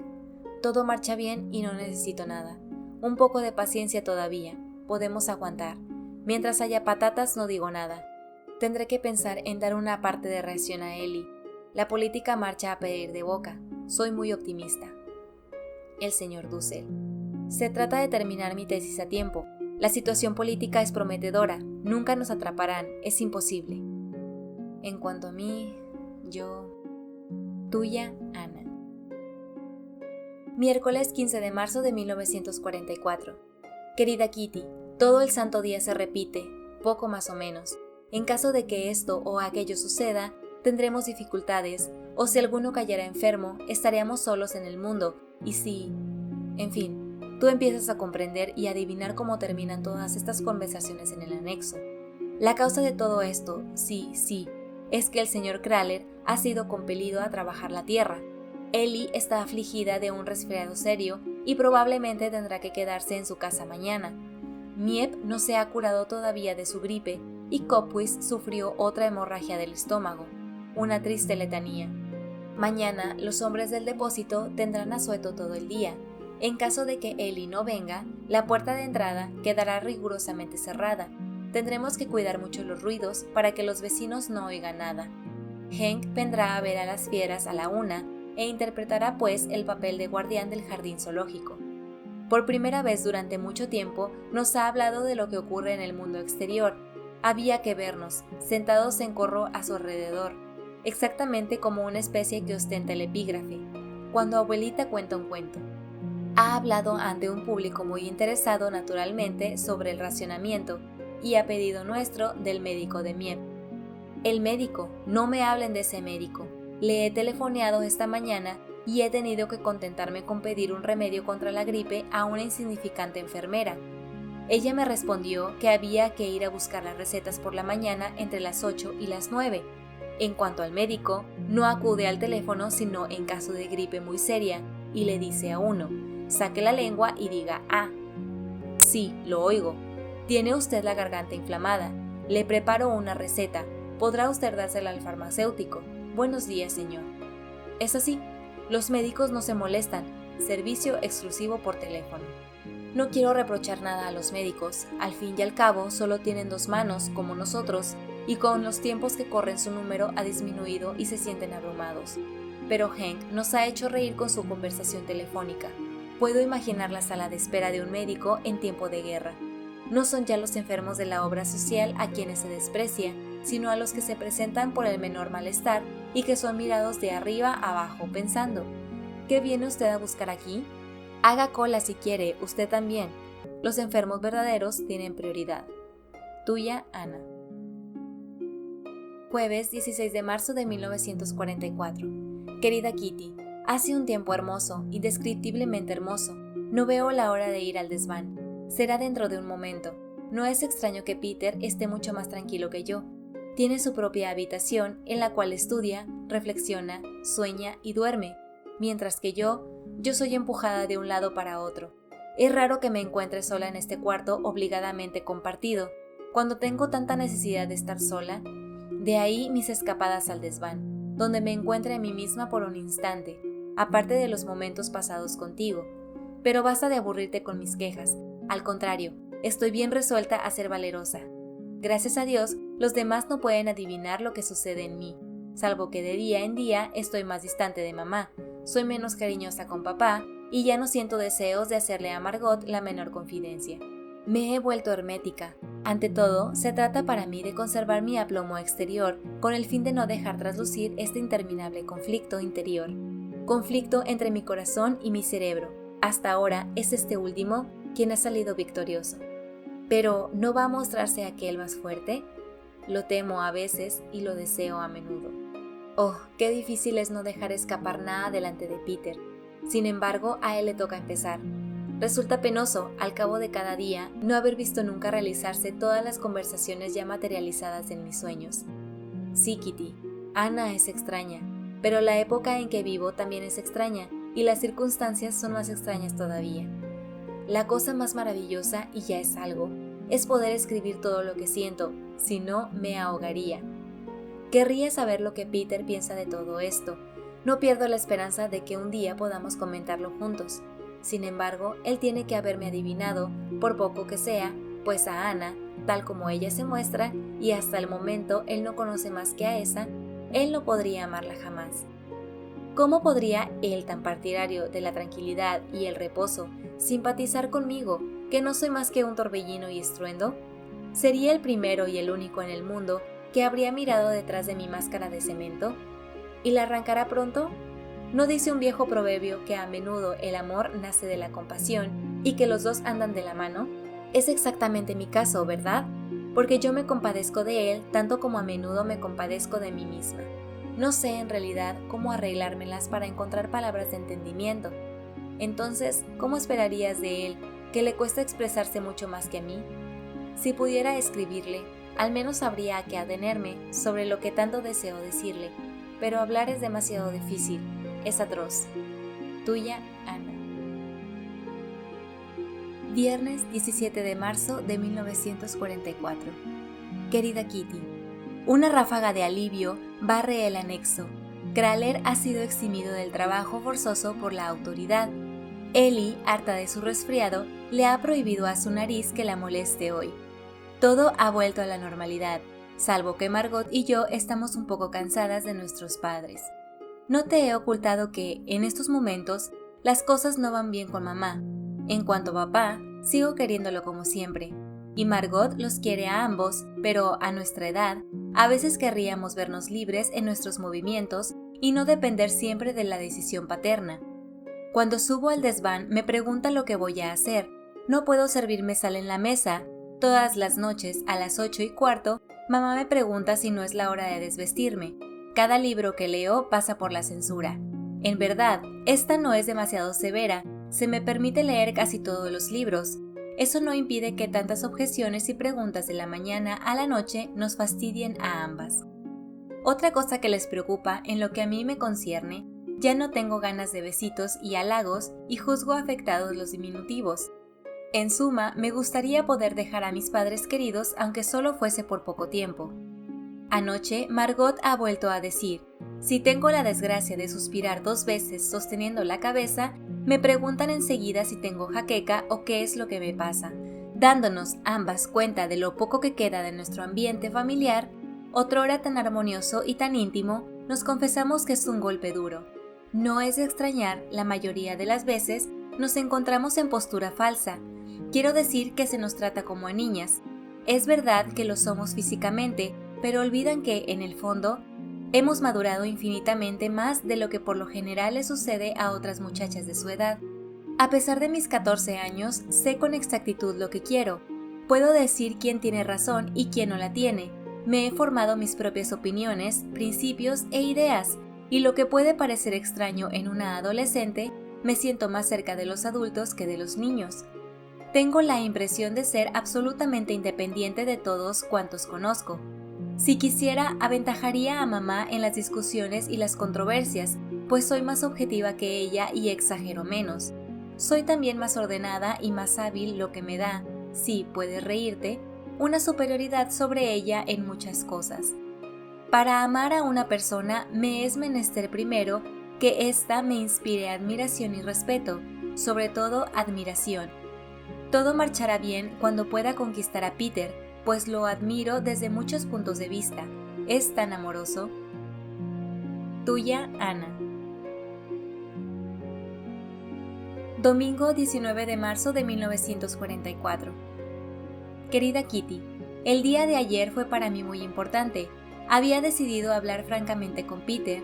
En el momento de sentarnos a la mesa, pude cuchichearle. ¿Practicas taquigrafía esta tarde, Peter? No, repuso. Quisiera hablarte enseguida, ¿conforme? Sí. Después de secar los platos para salvar las apariencias, me quedé primero con sus padres, sentada junto a la ventana. Poco después, fui a reunirme con él en su habitación. Se había quedado de pie, a la izquierda de la ventana abierta. Yo me puse a la derecha y hablamos. La oscuridad relativa de afuera se prestaba más a la conversación que cualquier luz, facilitando las cosas para mí y también para Peter, si no me equivoco.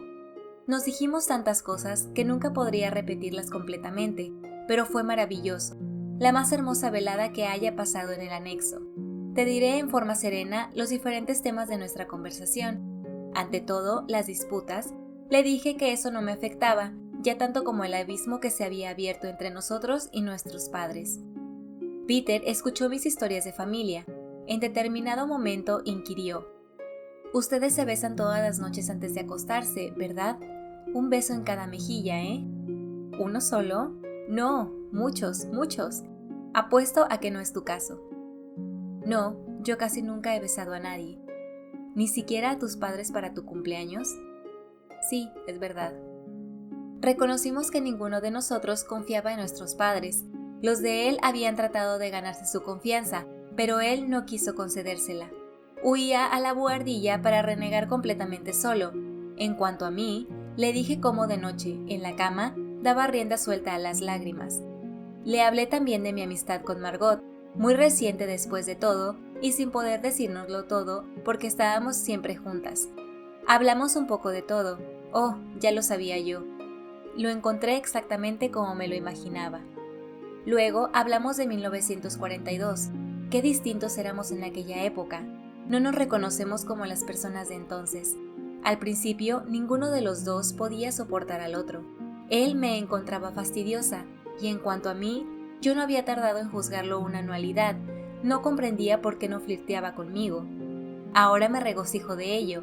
Cuando él me habló de su aislamiento voluntario, le dije que no veía gran diferencia entre mi bullicio y su calma, que a mí también me gustaba la tranquilidad, pero que únicamente lograba estar a solas con mi diario. Él dijo que se alegraba de que mis padres tuvieran con ellas a sus hijas. Por mi parte, también yo me alegraba de que él estuviese aquí. Nos dijimos todo eso y además, cómo yo lo comprendía por querer mantenerse apartado y no ignoraba el tipo de relaciones que existían entre él y sus padres. Me agradaría tanto ayudarte. Pero si tú me ayudas constantemente, dijo él. ¿De qué manera? Inquirí muy sorprendida. Con tu alegría. Es lo más hermoso que él me ha dicho. Debe de haber empezado a quererme como amiga, y esto me basta por el momento. Por más que busque las palabras, no las encuentro. A tal punto soy dichosa. Perdóname, querida Kitty. Mi estilo se ha venido muy abajo. Solo te he referido algunas impresiones vitales. Tengo la sensación de compartir un secreto con Peter. Cada vez que él me mira con esos ojos, con esa sonrisa y ese guiño, me parece que se enciende en mí una llamita. Con tal que eso siga así, con tal de que podamos seguir pasando horas juntos, horas y horas de felicidad. Tu feliz y agradecida, Ana. Lunes 20 de marzo de 1944.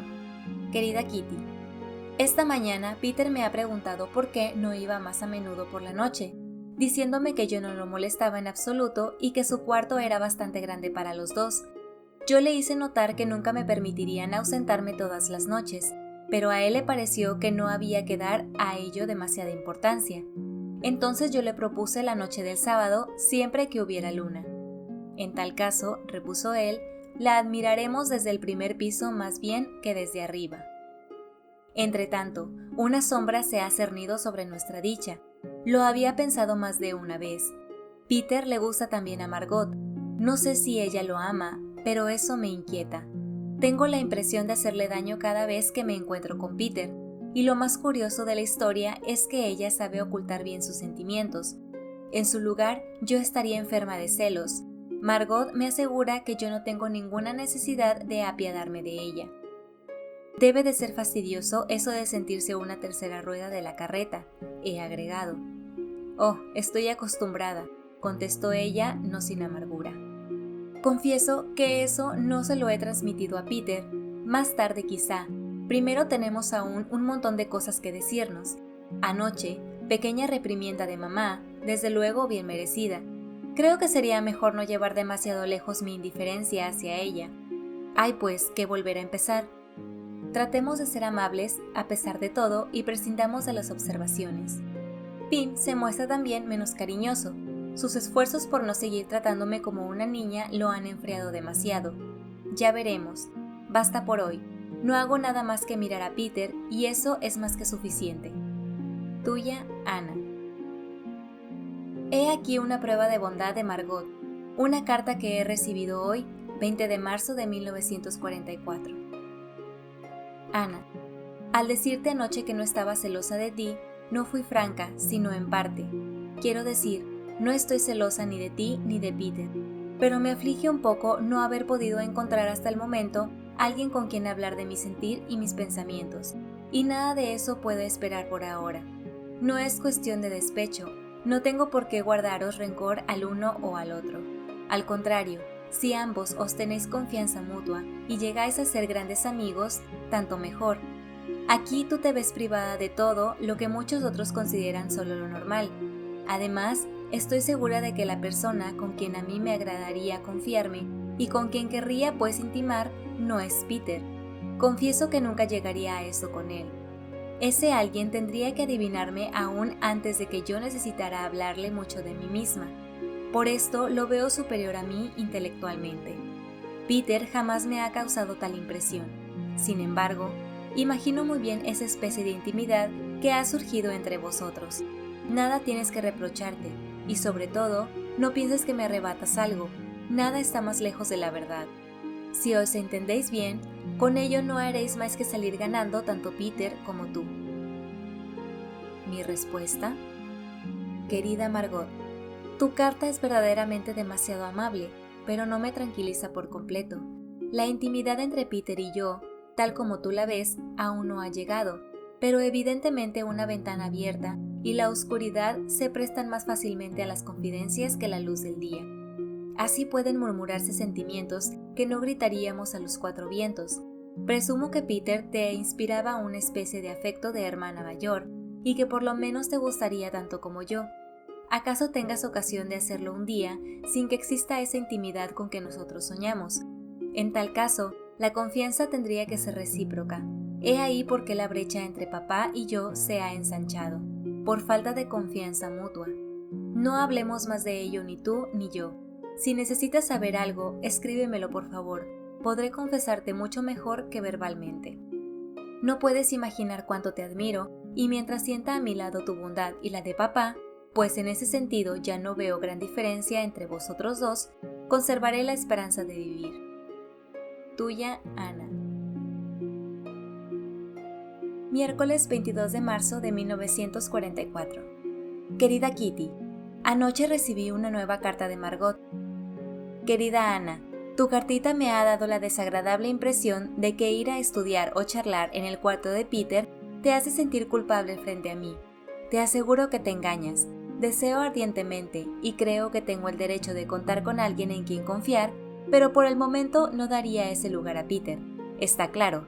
Sin embargo, Peter se ha vuelto para mí una especie de hermano, exactamente como tú lo has dicho en tu carta, pero un hermano menor.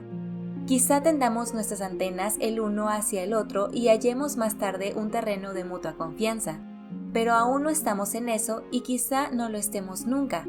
Verdaderamente, te lo repito, no me compadezcas. Disfruta todo cuanto puedas de la buena compañía de tu nuevo amigo. De cualquier modo, ahora encuentro la vida más bella. Creo, Kitty, que el anexo va a ser cruzado por el soplo de un amor verdadero. No pienso para nada en casarme con él, no sueño con eso. Es demasiado joven todavía y no sé qué clase de hombre será más tarde. Tampoco sé si nos amaremos lo bastante como para que ambos deseemos casarnos. En todo caso, estoy persuadida de una cosa. Él me quiere también, aunque no podría decir de qué manera. Puede necesitar muy bien una buena camarada o haber sucumbido a mis encantos de muchacha o considerarme como una hermana. De ello no llego a formarme una idea muy clara. Cuando Peter dijo, a propósito de las disputas entre sus padres, que yo lo ayudaba siempre, me conmovió por entero. Era el primer paso de su amistad en la que quiero creer. Ayer le pregunté qué haría él si la casa se llenara súbitamente de una docena de Anas que fueran a cada momento a molestarlo, y él me contestó, si todas fueran como tú, sería bastante agradable. Es para mí la hospitalidad personificada, debe pues sentirse muy contento cuando me ve. Entretanto, se dedica al francés con aplicación ejemplar, estudia inclusive en la cama hasta las 10:15. Oh, cuando vuelvo a pensar en el sábado a la noche, en nuestras palabras, en las delicias de aquel momento, me siento contenta de mí misma por primera vez. Meditando de nuevo sobre aquello en este instante, no cambiaría ni una sola palabra de cuanto dije, lo que no me ocurre sino muy rara vez después de reflexionar. Cuando está serio, tanto como cuando ríe, es hermoso. Es todo amabilidad y bondad. Creo que lo que más le ha impresionado es el haber descubierto en mí no a la pequeña Ana superficial que los demás conocen, sino a una criatura totalmente diferente, una persona tan soñadora como él mismo y enfrentados a idénticas dificultades. Tuya, Ana. Mi respuesta a Margot. Me parece que lo más adecuado sería esperar simplemente y ver qué sucede. Peter y yo llegaremos pronto a una decisión definitiva, o seguimos como antes o iniciamos algo nuevo. No sé lo que saldría de ello. En cuestiones como esta no veo más allá de la punta de mi nariz. Sin embargo, he tomado una decisión y es esta. En caso de que Peter y yo trabemos amistad, le diré que tú también lo quieres mucho y que estás dispuesta a ayudarlo si es necesario. Tú no querrás, ya lo sé, pero a mí no me importa. Ignoro absolutamente lo que Peter piensa de ti, pero no dejaré de preguntárselo. No hay nada de malo en ello, estoy seguro, todo lo contrario. Ven a reunirte con nosotros en el desván o en otra parte donde estemos. Nunca nos estorbarás, pues de común acuerdo solo hablamos por la tarde cuando está oscuro. Valor. Yo también lo necesito, y no resulta siempre fácil. Tu turno llegará más pronto de lo que crees. Ojalá. Tuya, Ana. Jueves 23 de marzo de 1944. Querida Kitty, nuestros asuntos van un poco mejor. Por suerte, quienes nos proveían de cupones para alimentos han sido dejados en libertad. Miep se ha integrado al trabajo desde ayer. Ellie sigue mejor a pesar de su tos persistente, pero Copwis tendrá que guardar cama aún por bastante tiempo. Ayer cayó un avión en la vecindad. La tripulación pudo saltar a tiempo con sus paracaídas. El aparato se estrelló contra una escuela vacía y causó algunos muertos y un ligero incendio. Los alemanes ametrallaron a los aviadores cuando aún estaban en el aire. Era espantoso. Los espectadores holandeses, ante semejante cobardía, estuvieron a punto de estallar de rabia, y no podían decir nada. Nosotras, es decir, las mujeres de la casa, tuvimos un miedo terrible. Qué abominables son esas ametralladoras. He tomado la costumbre de subir por la noche al cuarto de Peter para respirar allí aire fresco. Me siento en una silla a su lado y soy feliz mirando hacia afuera. Qué tontos son Van Damme y Dussel cuando me ven aparecer en su habitación. Una de las observaciones. Ana y su nuevo hogar. O esta otra. Los muchachos reciben a las muchachas a esta hora en la oscuridad. ¿Es correcto eso? A estas palabras que pretenden ser humorísticas, Peter opone una presencia de ánimo asombrosa. Desde luego, también a mamá le cuesta ocultar su curiosidad. Le gustaría preguntar de qué hablamos, pero no se atreve, sabiendo que corre el riesgo de dar un paso en falso. Peter, hablando de los mayores, dice que todo esto no es más que celos. Están celosos porque nosotros somos jóvenes y porque no hacemos el menor caso de sus odiosas advertencias. A veces, él viene a buscarme y a pesar de todas sus buenas intenciones, enrojece como el fuego y empieza a tartamudear. Yo no me ruborizo nunca y lo celebro porque debe de ser una sensación muy desagradable. Papá dice siempre que soy muy presumida. No es verdad, pero sí soy coqueta. Todavía no he oído alabar mucho mi belleza, salvo a un compañero de curso que me decía que yo era encantadora cuando me reía. Ayer, Peter me dirigió un piropo sincero. Para divertirme un poco, voy a referirte poco más o menos nuestra conversación. Peter suele decir: «Vamos, una risita». A la larga le pregunté: «¿Por qué quieres que me ría siempre?» «Porque resulta encantador al reír aparecer tus hoyuelos». «¿Cómo puede ser?» «He nacido con hoyuelos en las mejillas y en la barbilla. Ese es el único signo de belleza que poseo». «No, no es verdad». «Sí, sé demasiado bien que no soy hermosa. Nunca lo he sido y nunca lo seré». «No comparto en absoluto tu opinión. Yo te encuentro muy bonita». «No es verdad». «Si lo digo es porque así es. Puedes fiarte de mí». Naturalmente, yo le devolví el cumplido. Todos tienen algo que decir sobre la repentina amistad entre nosotros. Sus pequeños chismorreos poco nos interesan, y sus observaciones no son realmente originales. ¿Es que nuestros padres han olvidado ya su propia juventud? Pareciera que sí. Nos toman siempre en serio cuando decimos algo en son de chanza, y se ríen cuando hablamos en serio.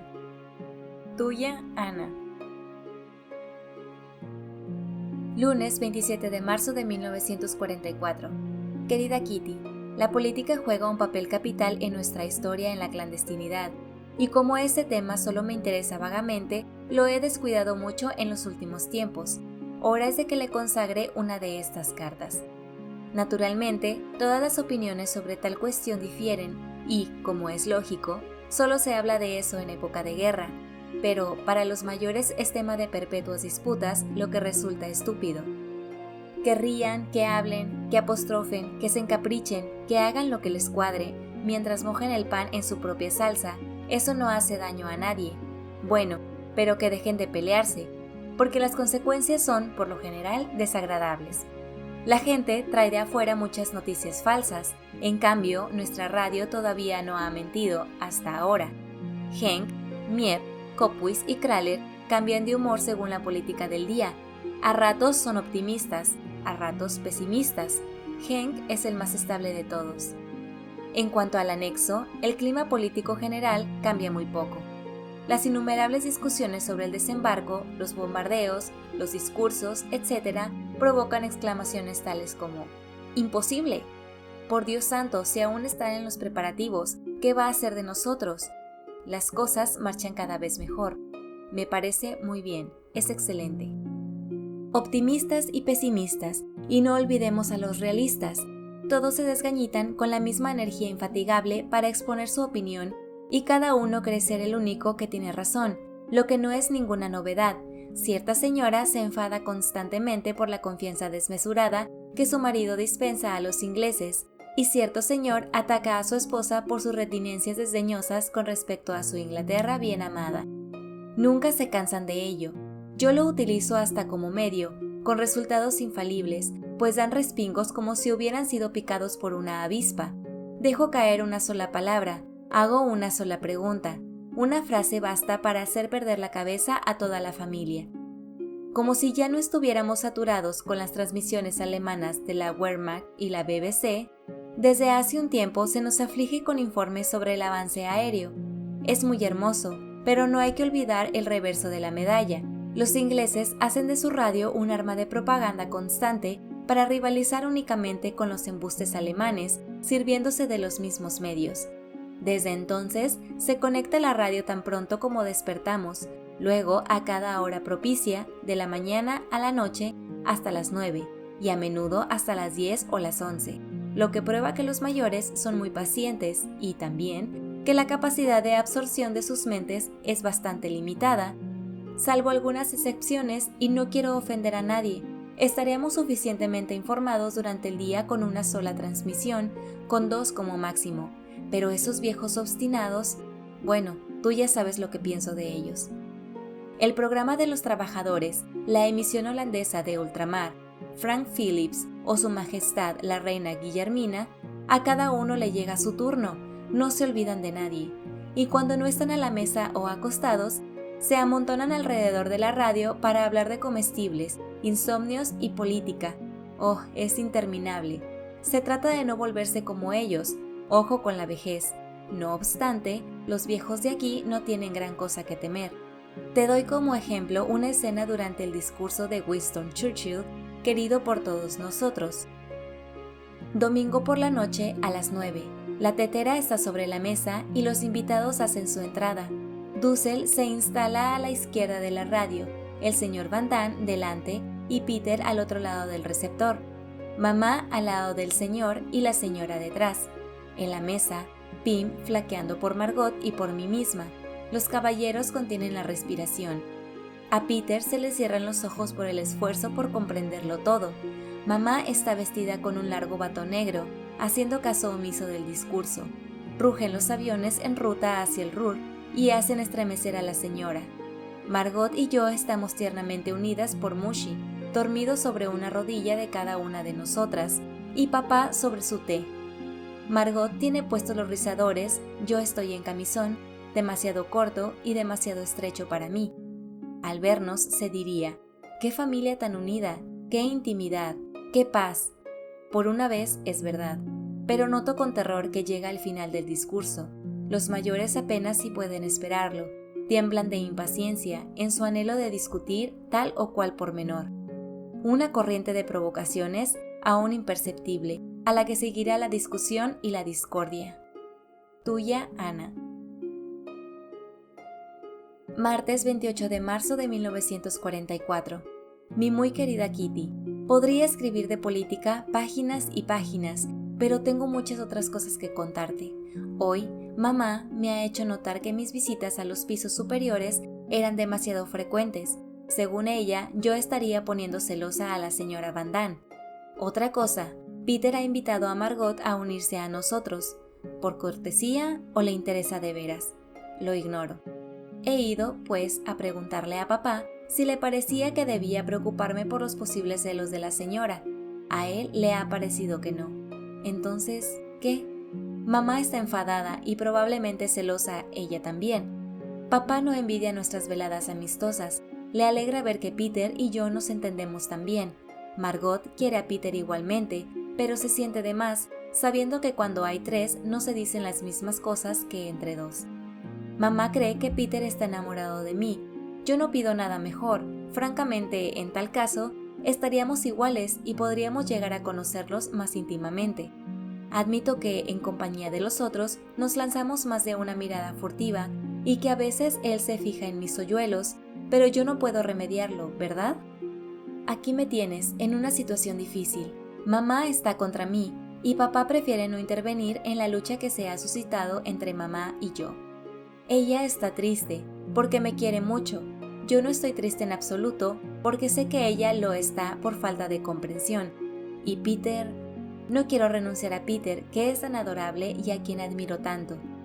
Lo existente entre nosotros podría transformarse en algo muy hermoso. ¿Por qué esos viejos pretenden meter la nariz? Por fortuna estoy habituada a disimular mis sentimientos y logro admirablemente ocultarles que estoy loca por él. ¿Y él hablará de eso alguna vez? ¿Sentiré algún día su mejilla contra la mía como sentí la del otro Peter en mi sueño? Oh, Peter y Peter. Vosotros sois el mismo Peter. Ellos no nos comprenden, nunca sospecharán que no basta con estar solos, sentados el uno al lado del otro, sin hablar para estar contentos. No comprenden lo que nos impulsa al uno hacia el otro. Ah, esas dificultades. ¿Cuándo serán vencidas? De cualquier modo, hay que vencerlas, el desenlace será bellísimo. Cuando lo veo tendido, la cabeza sobre los brazos y los ojos cerrados, no es más que un niño. Cuando juega con Mushi es un encanto.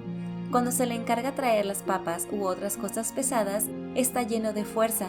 Cuando va a mirar los bombardeos o a sorprender a los ladrones en la noche, es valiente. Y cuando es desmañanado y torpe, resulta sencillamente delicioso. Prefiero recibir de él una explicación a tener que enseñarle algo. Querría reconocerle superioridad en todo o en casi todo. ¿Qué pueden importarme nuestras madres? Ah, si solo me hablara. Tuya, Ana. Miércoles 29 de marzo de 1944. Querida Kitty, anoche en la transmisión holandesa de Ultramar, el ministro Bolkestein dijo en su discurso que después de la guerra se coleccionarán cartas y memorias concernientes a nuestra época. Naturalmente, todos los ojos se volvieron hacia mí. Mi diario parecía tomado por asalto. Figúrate una novela titulada El anexo secreto, cuya autora fuera yo. ¿Verdad que sería interesante? El mero título ya haría pensar en una novela policial, pero hablemos con seriedad. 10 años después de la guerra, seguramente causaría un extraño efecto mi historia de 8 judíos en su escondite, su manera de vivir, de comer y de hablar. Aunque de ello te haya dicho mucho, en realidad sabes muy poco, poquísimo. Todas las angustias de las mujeres durante los bombardeos sin tregua. El del domingo, por ejemplo, cuando 350 aviones ingleses descargaron 500.000 de kilos de bombas sobre Igmuiden, haciendo retemblar las casas como briznas de hierba en el viento. Además, el país está infestado por toda clase de epidemias. Tú no sabes nada de estas cosas, porque si quisiera contártelo en detalle no cesaría de escribir en todo el día. La gente forma fila por a la menor de sus compras. Los médicos están imposibilitados de ir a ver a sus enfermos, pues le robarían su vehículo al dejarlo en la calle, y esto es lo corriente. El robo y las raterías están a la orden del día, a tal punto que nos preguntamos cómo nuestros holandeses han podido rebelarse así de ladrones de la noche a la mañana. Los niños de 8 a 11 años rompen los vidrios de las casas y rapiñan lo que encuentran a mano. Nadie se atreve ya a dejar su casa 5 minutos por medio de que sus bienes desaparezcan durante su ausencia. Todos los días aparecen anuncios ofreciendo recompensas por la devolución de máquinas de escribir robadas, alfombras persas, relojes eléctricos, telas, etc. Los relojes eléctricos de las calles y los teléfonos de las cabinas son desmontados hasta el último hilo. No tiene nada de extraño que la población esté convulsionada. Todos tienen hambre, y las raciones de una semana no bastan siquiera para vivir 2 días, excepto en cuanto al sucedáneo del café. Ante la perspectiva de una invasión envían los hombres a trabajar a Alemania. Los niños están enfermos y malnutridos. Todo el mundo está mal calzado y mal vestido. Unas medias suelas cuestan 7,50 florines. La mayoría de los remendones no aceptan clientes, a menos que esperen 4 meses, al cabo de los cuales tus zapatos pueden haberse perdido. Una cosa apreciable es el sabotaje contra las autoridades, que aumenta día tras día, a pesar de las medidas cada vez más severas contra el pueblo, que no se contenta con una alimentación que empeora progresivamente. Los servicios de racionamiento, la policía, los funcionarios, o bien se agrupan al lado de los ciudadanos para ayudarlos, o bien actúan como soplones y provocan sus arrestos. Afortunadamente, muy pocos holandeses están con el enemigo. Tuya, Ana. Viernes 31 de marzo de 1944. Querida Kitty, hace todavía bastante frío, pero la mayoría de la gente está sin carbón desde hace un mes, ¿comprendes? Nuevamente, el público se siente optimista con respecto al frente ruso, cuyas noticias son sensacionales. No quiero ocuparme de política, pero, sin embargo, voy a decir dónde se hallan. Los rusos se encuentran exactamente enfrente del gran cuartel general alemán y se acercan a Rumania por el Prut. Están cerca de Odessa. Cada noche aguardamos un comunicado especial de Stalin. Todo Moscú resuena de salvas. Pienso que hacen temblar a la ciudad entera. Hungría está ocupada por los alemanes. Hay ahí todavía 1 millón de judíos que, indudablemente, también van a pasar muy malos ratos. Se murmura un poco menos de Peter y de mí. Ambos somos grandes amigos. Estamos juntos siempre que nos es posible y hablamos de todo y de todos. Cuando abordamos temas delicados, nunca necesito recurrir a la moderación, como sería el caso si conversara con otros muchachos. Estábamos hablando, por ejemplo, sobre la sangre, y de ese tema pasamos al de la menstruación. Él considera que nosotras, las mujeres, somos muy fuertes, pero ¿por qué? Decididamente mi vida aquí ha cambiado, ha mejorado mucho. Dios no me ha abandonado y nunca me abandonará. Tuya, Ana.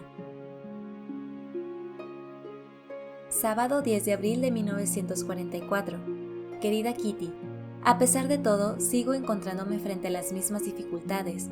Sin duda ya sabes a qué me refiero, ¿verdad? Anhelo tanto un beso, el beso que me hace esperar. ¿Me considerará todavía como una mera amiga? ¿No soy nada más para él? Tú sabes bien que soy fuerte, bastante fuerte para llevar sola la mayoría de mis pesares.